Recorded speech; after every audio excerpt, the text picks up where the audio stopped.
Hello guys, welcome to my mini blog. So आम्ही निघालो होतो फिरायला. कुठे ते कळणच थोडं.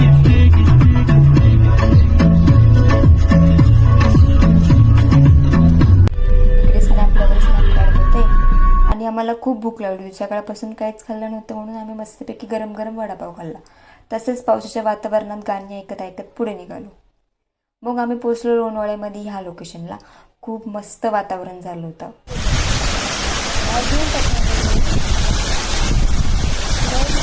लोणावळ्यामध्ये पोचल्यावरती आम्ही ह्या स्पॉटला थांबलो होतो काही व्हिडिओज आणि फोटोज काढायला.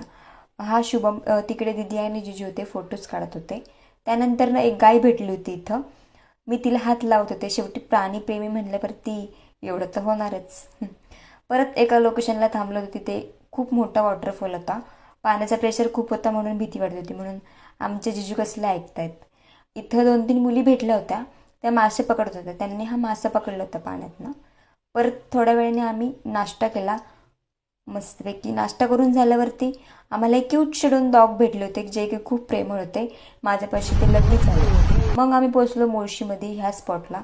इथे पण काही फोटोज व्हिडिओज काढले. ते झाल्याच्या नंतर नाही आमचे जिजू असे पाण्यामध्ये दगडी मारत होते. तसंच मग आम्ही पोचलो तामिनीमध्ये मुशी डॅमला.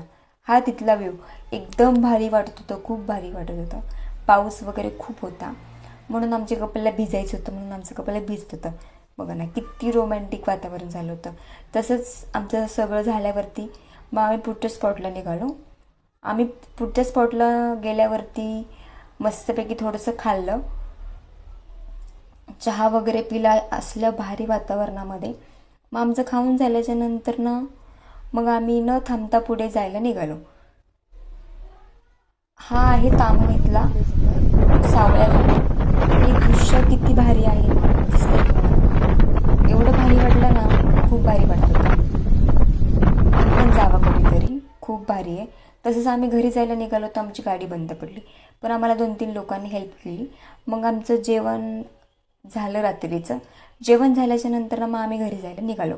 बाय. Thank you for watching.